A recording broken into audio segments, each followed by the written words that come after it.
Good morning, everyone. Some viewers of my channel requested for the explanation of this chapter, The Kabuliwala. ये chapter 6th class की book में available है. इसे रविंद्रनाथ टैगोर ने लिखा है इस कहानी को. सबसे पहले हम रविंद्रनाथ टैगोर के बारे में कुछ जान लेते हैं. रविंद्रनाथ टैगोर का जन्म 7 मई 1861 को कोलकाता में हुआ. इनके पिता का नाम देवेंद्रनाथ टैगोर और माँ का नाम शारदा देवी था. इनकी जो शुरू की पढ़ाई थी ये घर पर ही हुई और इसके बाद 1878 में ये इंग्लैंड में गए अपने पढ़ाई को पूरा करने के लिए, जहाँ पर ये कानून की पढ़ाई कर रहे थे, पर ये बिना डिग्री लिए ही भारत लौट आए.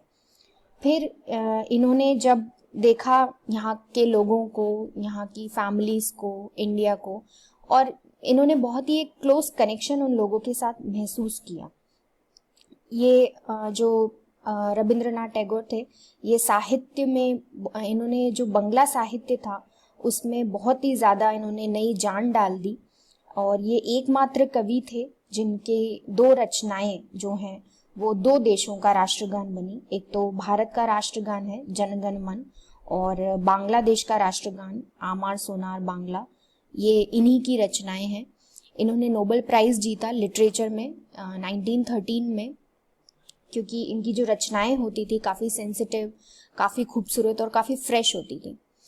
काबुलीवाला इनकी एक बंगाली शॉर्ट स्टोरी है जिसमें जो कहानी है एक काबुल से कोलकाता आए एक आदमी की जिसका नाम रहमान है, जिसको सब काबुलीवाला कहकर बुलाते हैं, जो यहाँ इंडिया में हर साल आता है अपने ड्राई फ्रूट्स और सेल करने के लिए. और फिर वो एक 5 साल की बच्ची से उसकी किस तरीके से दोस्ती हो जाती है जिसका नाम मिनी है, जो एक मिडिल क्लास फैमिली से बिलोंग करती है. उसी के ऊपर ये कहानी है.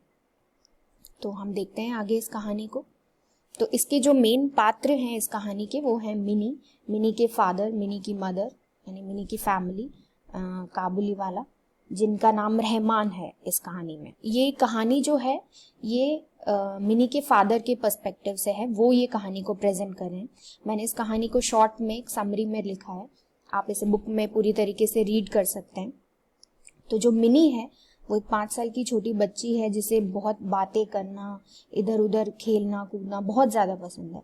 और वो अपने पापा से हमेशा इधर उधर की बातें पूछती रहती है कि कौवा करो करो कर रहा है, या जब जो उनका नौकर है भोला उनसे पूछा कि क्या है बादलों में, तो बोलता है कि बादलों में हाथी है और हाथी जब अपनी सूंड से पानी निकालता है तब बारिश होती है. तो इस तरीके के जो उसके बचकाने सवाल होते हैं वो अपने पापा से पूछती रहती है कि आपका माँ से क्या रिश्ता है, और फिर इसी तरीके से उसकी मस्ती चलती रहती है.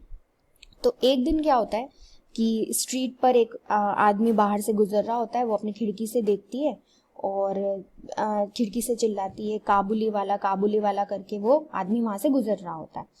तो उस जो आदमी होता है काबुली वाला, उसके कपड़े इस तरीके से डिफाइन किए गए हैं कि उसने बहुत ही लूज सा कुर्ता पहना होता है और एक बड़ी सी पगड़ी उसने सर पे लगाई हुई होती है, और एक बहुत बड़ा बैग होता है उसके साथ में. उसके पीछे जो उसने कंधे पर लटका रखा होता है जिसके अंदर बॉक्सेस होते हैं ग्रेप्स के और ड्राई फ्रूट्स के, ये सारे होते हैं.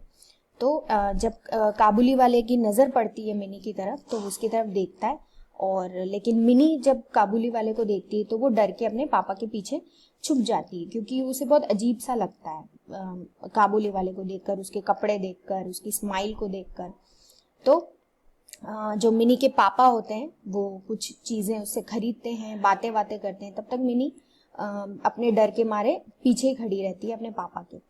पर जब वो उसको नट्स और रेजिन्स ऑफर करते हैं तो वो अपने आप को रोक नहीं पाती और उससे लेती है, और इस तरीके से उनकी ये फर्स्ट मीटिंग होती है. इसके बाद जब कुछ दिन गुजरते हैं तो मिनी के फादर देखते हैं कि मिनी किसी से हंस हंस के बातें कर रही है, और जब वो वहां पर देखते हैं तो बेंच पर काबुली वाला बैठा होता है, बेंच पर मिनी बैठी होती है और काबुली वाला उसके पैरों में बैठा होता है. और उसके फादर को लगता है कि मिनी ने कभी भी इतना पेशेंट लिसनर अपनी लाइफ में देखा ही नहीं है, क्योंकि जो उसकी बातें इतने ध्यान से सुन सके.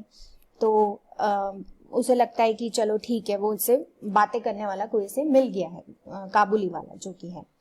तो जब वो देखता है कि बहुत सारी जो नट्स और रेजिन्स है वो काबुली वाले ने उसको मिनी को दे रखी होती है। तो जब उसके पिताजी ये सब देखते हैं, मिनी के फादर ये सब देखते हैं, तो वो एक कॉइन निकाल के उस काबुली वाले को देते हैं कि तुमने इतना सारा मिनी को दिया है, उसके लिए ये पैसे। पर वो नहीं रखना चाहता होता है, पर फिर भी वो जब फोर्स करते हैं उसके फादर तो वो रख लेता है और फिर बाद में वो कॉइन मिनी को दे देता है। और जब मिनी जब ये देखती है कॉइन, मिनी की मदर जब ये कॉइन देखती है उसके बाद तो बहुत गुस्सा होती है कि ये कॉइन कहाँ से आया। किसी तरीके से उसके पापा उसको वहां से बचा लेते हैं। तो इस तरीके से काबुली वाले का, जब भी काबुली वाला वहां आता है वो उससे मिलता है और मिनी उसको अपनी बेटी की तरह कहीं ना कहीं फील होती है, तो वो उसको अपनी बेटी की तरह ट्रीट करता है, उससे बातें करता है और उनके आपस के जोक्स चलते रहते हैं। तो एक दिन ऐसे ही जोक में काबुली वाला पूछता है मिनी से कि मिनी तुम कब अपने फादर इन लॉ के घर जाओगे। तो फादर इन लॉ घर का मतलब यहाँ पर ससुर जी के घर का मतलब डबल मीनिंग में इन्होंने लिया होता है कि ससुर जी का घर का मतलब है जेल और जो ससुर जी हैं वो हैं, जो पुलिसमैन होता है वो ससुर जी हैं। तो इस तरीके से उनके जोक्स चलते होते हैं फादर इन लॉ हाउस को लेकर और फादर इन लॉ को लेकर। तो इस तरीके से उनकी दोस्ती बहुत ही ज्यादा गहरी होती जाती है। पर जो मिनी की मदर होती है उनका काबुली वाले को वहां बार बार आना, क्योंकि वो होता तो एक अजनबी पेडलर ही होता है। पेडलर हम उसको कहते हैं जो चीजें बेचते हैं, तो एक स्ट्रेंजर आदमी होता है, तो उनको हमेशा डर लगा रहता है कि कहीं वो किडनैप ना कर ले मिनी को। वो हमेशा उसके फादर को बोलती रहती होती है कि कहीं ऐसा ना हो जाए, कहीं वैसा ना हो जाए, तो आप ध्यान रखा कीजिए, ये सारी चीजें। तो एक सुबह जब लेकिन जो मिनी के फादर होते हैं वो हमेशा इसको अनदेखा करते हैं। हाँ, ध्यान रखते हैं कि ऐसा कुछ ना हो, पर वो जानते होते हैं कि काबुली वाला के मन में ऐसा कुछ भी नहीं है। फिर एक सुबह जब जो मिनी के फादर होते हैं वो बुक पढ़ रहे होते हैं, सुबह के लगभग 8 बजे होते हैं, तो वो देखते हैं कि रहमान जो काबुली वाला होता है उसको पुलिस पकड़ के ले जा रही होती है और उसके हाथों पर, उसके कपड़ों पर ब्लड स्टेन्स होते हैं और हाथों में चाकू होता है। तो वहां पे वो लोगों को पूछता है कि हुआ क्या है, आखिर क्यों ले जा रहे हैं। तो पता चलता है कि जो काबुली वाला अपने डेब्ट्स जो उधार होता है वो कलेक्ट करने आया होता है जिस आदमी से, वो आदमी उसको मना कर देता है देने से और फॉल्सली उसको अक्यूज करने लगता है। तो गुस्से गुस्से में काबुली वाला चाकू निकाल के उसको मार देता है, जिस वजह से उसे गिरफ्तार किया जा रहा होता है। तो एकदम से क्या होता है कि वरांडा में मिनी कूद के आ जाती है और बोलती है कि ओ काबुली वाला तुम कहाँ जा रहे हो, वेयर आर यू गोइंग। तो अब वो क्या जवाब दे इसके लिए सोच में पड़ जाता है। फिर मिनी पूछती है कि are you going to your father in law house, कि तुम क्या अपने ससुर जी के यहाँ घर जा रहे हो। तो रहमान के चेहरे पर एकदम से स्माइल आ जाती है और वो बोलता है कि हाँ मैं वहीं जा रहा हूँ और मैं जाऊंगा और जो मेरे फादर इन लॉ है उनको मार के वापस आ जाऊंगा, थ्रैश करके, जो उनके जोक्स होते हैं इस तरीके के। इस तरीके से कह के रहमान वहां से, काबुली वाला वहां से चला जाता है। उसको कुछ सालों की सजा हो जाती है, लगभग 8 साल की सजा हो जाती है इस जुर्म में।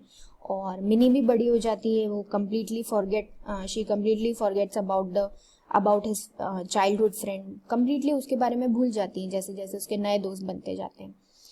तो जब बड़ी हो जाती है और एक दिन जब उसकी शादी का दिन आता है तो सडनली वहां पर वो काबुली वाला पहुंच जाता है। तो जब वो मिनी के फादर से रिक्वेस्ट करता है कि मैं एक बार मिनी से मिलना चाहता हूँ, तो मिनी के फादर बोलते हैं कि नहीं, अभी तो बहुत सारी सेरेमनीज चल रही हैं शादी की, तुम कैसे मिल सकते हो। और मिनी के फादर थोड़ा घबरा भी जाते हैं कि किस तरीके से जो आदमी जेल से आया है कैसे, मतलब, और मिनी भी उसको कम्प्लीटली भूल चुकी है, तो किस तरीके से वो उसको मिलवाए उनसे। पर फिर जब काबुली वाला रिक्वेस्ट करता है और जब वो जाने लगता है तो उसके फादर उसको ऑफर करते हैं कि तुम ये पैसे ले जाओ। तो वो बोलता है कि नहीं साहब, मुझे पैसे नहीं चाहिए, मेरी भी एक बेटी है जो मेरे घर पर है, और जब मैं आपकी बेटी के लिए वो सब चीज़ें लाता था तो मैं अपनी बेटी के बारे में सोच कर लाता था और इससे मैं कोई प्रॉफिट नहीं कमाना चाहता था। ये तो सिर्फ जैसे मिनी है मेरे लिए, जैसे मेरी बेटी है मेरे लिए, वैसे मिनी थी, इसीलिए मैं आज उससे मिलने आया हूँ। और फिर वो अपने पॉकेट में से एक पेपर निकालता है जिसको वो टेबल पर लगाता है और बोलता है कि ये जो पेपर है इस पे मेरे बच्चे का हाथ छपा हुआ है इंक में। तो इस तरीके की बातें सुन के मिनी के फादर भी काफ़ी इमोशनल हो जाते हैं और फिर वो मिनी को बुलवाते हैं। मिनी शादी के जोड़े में होती है और जब काबुली वाला उसको देखता है तो मतलब ही फेल्ट वेरी एस्टोनिश, वो काफ़ी सरप्राइज हो जाता है, काफ़ी अच्छा महसूस करता है और वो एंड में स्माइल करके पूछता है कि little one, are you going to your father in law house, कि क्या तुम अपने फादर इन लॉ के घर जा रही हो। तो मिनी अब बड़ी हो चुकी है, उसे समझ में भी आ जाता है कि अब फादर इन लॉ का मतलब क्या है, तो उसका चेहरा एकदम लाल हो जाता है और वो फिर उसका चेहरा नीचे कर लेती, शर्मा जाती है। फिर रहमान को एक चैन की सांस आती है, उस बहुत अच्छा लगता है मिनी से मिलके और फिर वो अपनी बेटी के बारे में सोचने लगता है कि मेरी बेटी भी इतने सालों में कितनी बड़ी हो गई होगी, उसके भी नए नए दोस्त बन गए होंगे और क्या क्या नहीं हुआ होगा इन 8 सालों में, क्योंकि वो 8 सालों से जेल में था और उसे कुछ भी नहीं पता होता है कि उसके वहाँ कंट्री में क्या हुआ होगा।